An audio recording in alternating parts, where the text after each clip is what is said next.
Hello friends, welcome to my YouTube channel Aarti Gurukul Academy और मैं राकेश कुमार। मेरे इस यूट्यूब चैनल में आप सभी का स्वागत है। चलिए आज के टॉपिक पर बढ़ते हैं। आज का टॉपिक है अर्थिंग क्या है। अर्थिंग क्या है, कैसे बनाई जाती है, कहाँ पर यूज होती है, अर्थिंग लगाने से क्या फ़ायदा है, नहीं लगाने से क्या फ़ायदा है, और इलेक्ट्रॉनिक्स लाइन में या इलेक्ट्रिकल लाइन में अर्थिंग लगाना क्यों ज़रूरी है, अर्थिंग से क्या क्या हानि। तो सबसे पहले हम समझते हैं कि मैं यहाँ पे 3 फेज़ का एक कंट्रोल ट्रांसफार्मर बनाया हूँ। 3 फेज़ का एक कंट्रोल ट्रांसफार्मर का ये मैंने डायग्राम बनाया, ठीक है। ये हो गया प्राइमरी वाइंडिंग, ये हो गई सेकेंडरी वाइंडिंग। बाकी इसका मैंने कोई अभी कनेक्शन नहीं किया, बस खाली ऐसे ही बनाया हूँ, ठीक है। दूसरा चीज़ देखते हैं। तो सबसे पहले हम करते हैं इसका कनेक्शन। मान लीजिए ये हो गया बी वायर, ये हो गया बी वायर,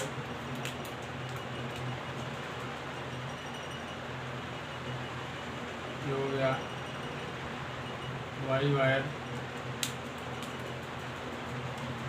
और ये हो गया आपका आर वाई, ठीक है, आर वाई बी। और जो ये वाला है, ये वाला, इसमें जो है किसी किसी ट्रांसफार्मर में जो छोटे ट्रांसफार्मर होते हैं उसमें अक्सर करके जो उसकी वाइंडिंग होती है वो वाइंडिंग स्टार में भी हो सकती है और डेल्टा में भी हो सकती है। अगर वो 220 वोल्ट की कॉइल है, अगर जो उधर कॉइल लगी हुई है प्राइमरी में वो 220 वोल्ट की कॉइल है, तब सीरीज में रहेगी। अब यहाँ से सीरीज में रहेगी, अभी सीरीज में हो गई। अगर ये कॉइल 440 वोल्ट की है तब ये डेल्टा में रहेगी, तब ये जो है डेल्टा में रहेगी, ठीक है। इसको मैं आपको अन्य वीडियो में, अगले वीडियो में बना के दिखाऊंगा, बताऊंगा कि स्टार और डेल्टा क्या होता है। पहले आप समझिए कि इसकी सप्लाई कैसे काम करती है। मान के चलिए कि मैंने इसका जो है प्राइमरी ये तीनों कॉइल जो है 220 वोल्ट की है, इसीलिए मैंने इसको सीरीज कर दिया। यहाँ आर 440 और बन गया कितना 220। जो भी आउटपुट निकलेगा वो अपने ऊपर है कि हमें आउटपुट कितना लेना है, हमें सिंगल फेस में लेना है, डबल में लेना है या 3 में लेना है, वो अपने ऊपर अलग अलग वोल्टेज में लेना है, अलग अलग कॉइल लगाना है या एक ही कॉइल लगाना है, ठीक है। ये भी मैं आपको अगले वीडियो में बताऊंगा। तो सबसे पहले देखते हैं अर्थिंग कैसे काम करती है और यहाँ पर क्या बनता है। जैसे ही सप्लाई देंगे, पहला नंबर इसमें जो है मैग्नेट बनेगा, इन कॉइलों पर मैग्नेट बनेगा, क्योंकि ये कॉइल आयरन कोर पर लगी हुई होती है। ये कॉइल आयरन कोर पर लगी हुई होती है। देखिए ये मैंने कोर बना रखा है, 1 2 3, ये ऐसे ही सेट हुई रहती है, ठीक है। और दूसरा ये है जब उस पर सेट रहती है और जो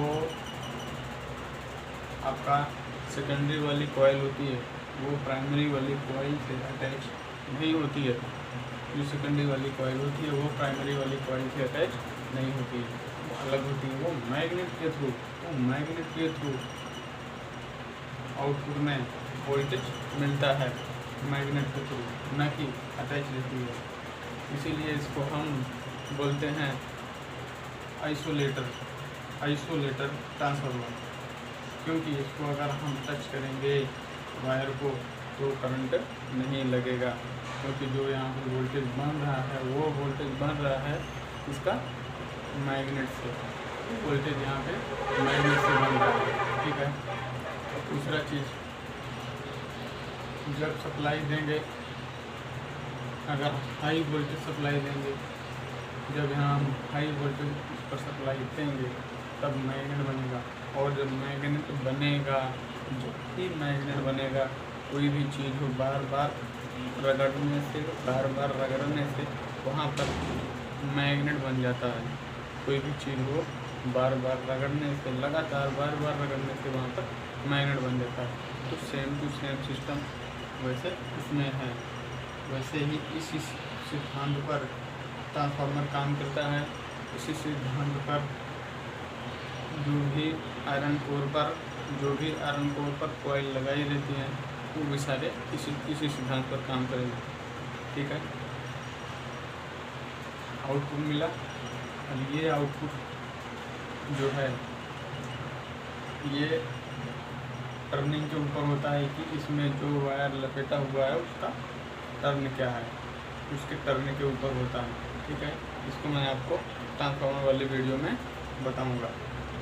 अभी ये देखते हैं कि यहाँ पर करंट कैसे बनता है। यहाँ पर और यहाँ पर जो है ये बॉडी है, इस बॉडी में करंट कैसे लगता है। अगर पूरी सप्लाई, पूरा सिस्टम इसका ठीक है, नया ट्रांसफार्मर है, तभी इसमें करंट कैसे लगता है।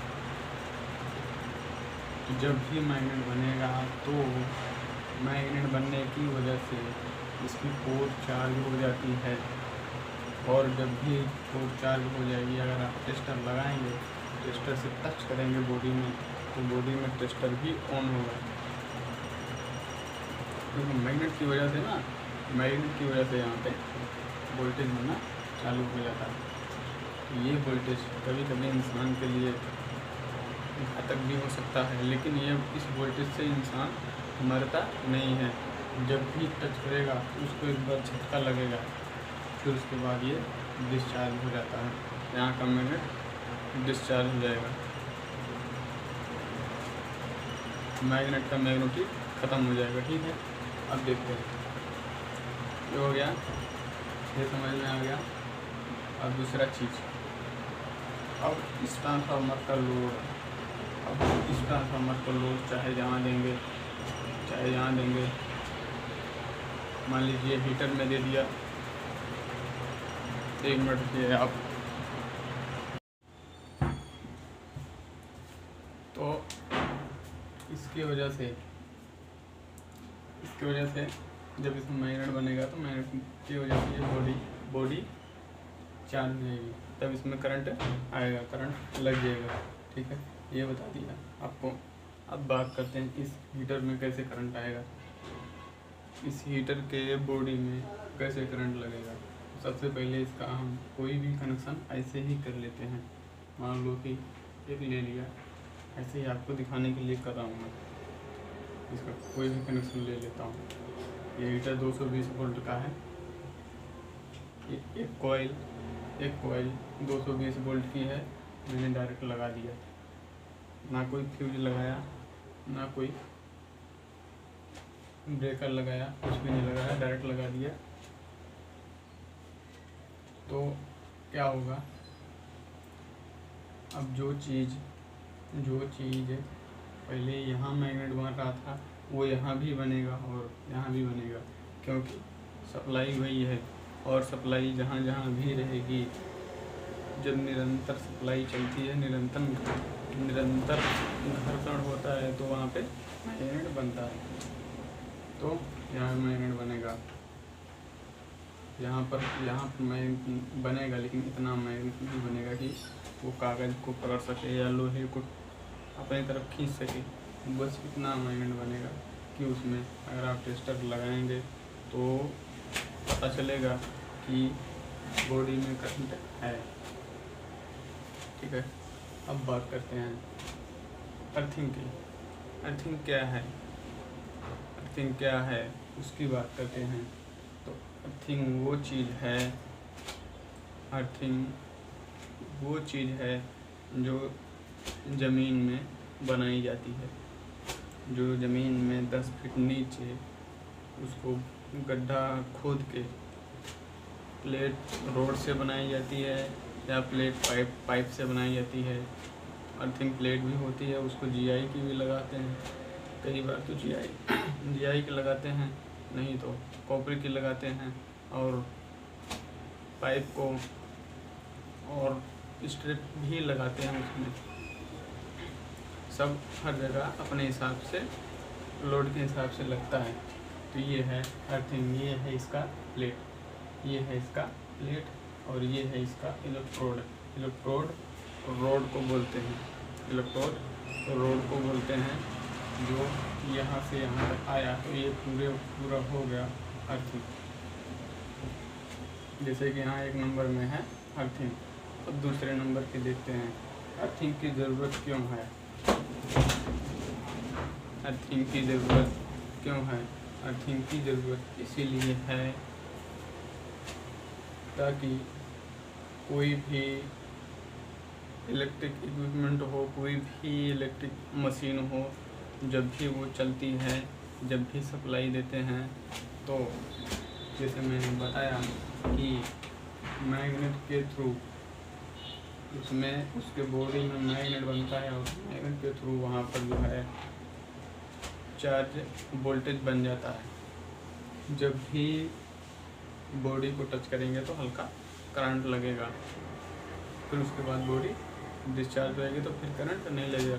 फिर दोबारा कुछ देर के बाद अगर टच करेंगे तो फिर करंट लगेगा। इसीलिए अर्थिंग की ज़रूरत पड़ती है।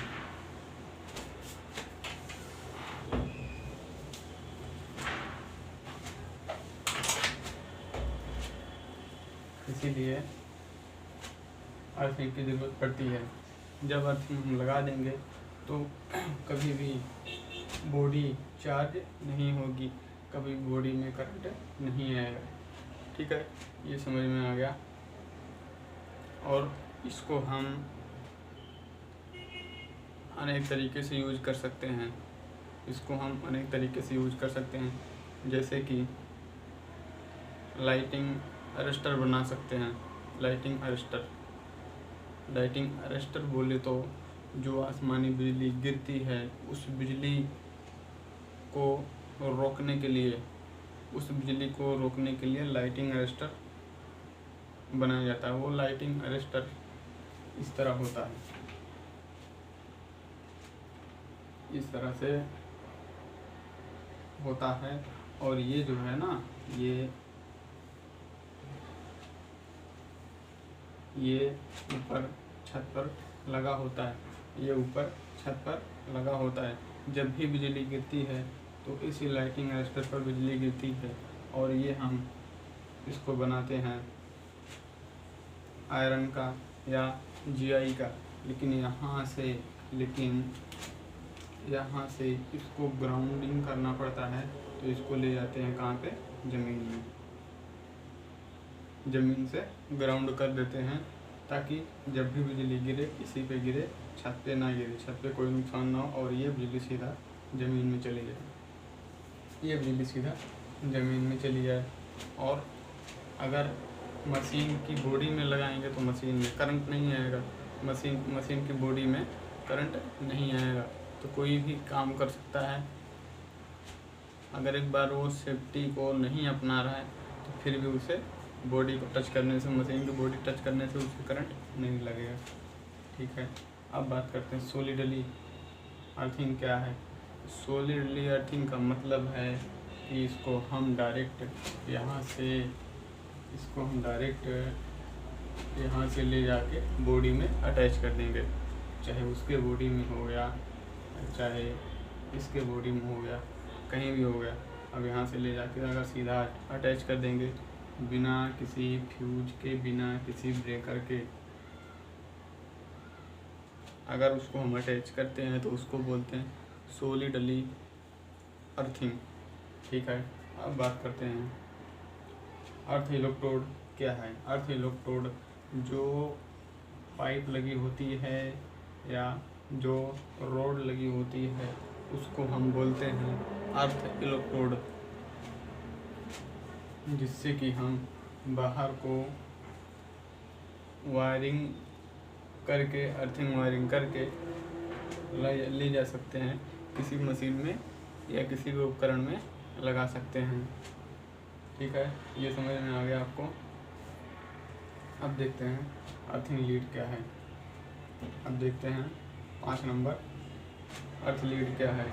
अर्थ लीड ये है जो मैंने यहाँ से कनेक्शन किया, जो मैंने यहाँ से इसका कनेक्शन किया, इसी को बोलते हैं अर्थ लीड, जो अर्थिंग से एक दूसरे के बॉडी में, चाहे वो पैनल की बॉडी हो, किसी भी इक्विपमेंट में हो, जब एक अटैच करते हैं तो उसमें वायर लगता है, उसी वायर को अर्थ लीड बोलते हैं। ठीक है, आ गया समझ में? उसी वायर को हम अर्थ लीड बोलते हैं। अब बात करते हैं अर्थ कंटिन्यूटी क्या है।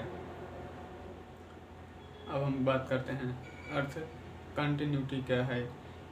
इसको हम कई सारे बॉडी में कई सारे बॉडी में अटैच करते हैं, वो चाहे हीटर की बॉडी हो, मशीन की बॉडी हो, मशीन के कंट्रोल पैनल की बॉडी हो, मोटर की बॉडी हो, कोई भी हो। जब उसमें हम अटैच करते हैं और जो वहाँ पर अटैच हो जाता है और एक दूसरे से अगर चेक करना रहता है, मान लो जैसे ये हीटर ये हो गया, मैंने एक हीटर बना दिया और ये ट्रांसफार्मर की बॉडी है, तो इसको हम जब चेक करते हैं तो यहाँ और यहाँ पर कंटिन्यूटी चेक करते हैं कि बीच की अर्थिंग लीड ओके है या नहीं, तो उसी को बोलते हैं अर्थ कंटिन्यूटी। आगे समझ में? उसी को बोलते हैं अर्थ कंटिन्यूटी।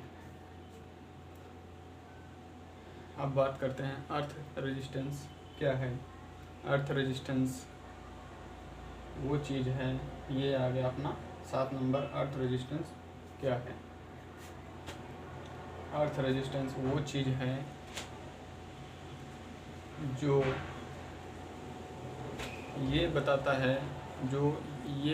है कि वहाँ की जो ज़मीन है, जहाँ पर अर्थिंग लगी होती है, अर्थिंग प्लेट गड़ी होती है ज़मीन में, वहाँ की जो ज़मीन है वो कितनी सही है, वहाँ पर हमको कितनी दूर पर और अर्थिंग लगाने की ज़रूरत है या नहीं लगाने की ज़रूरत है।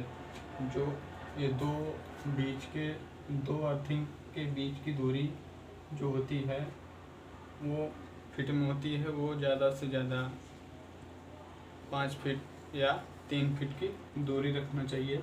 और दूसरा चीज़, दो अर्थिंग के बीच में नापा गया रेजिस्टेंस जो भी वैल्यू दिखाता है उसको हम अर्थ रेजिस्टेंस कहते हैं, उसको हम अर्थ रेजिस्टेंस कहते हैं। ये चीज़ आपको नोट करके रखना पड़ेगा।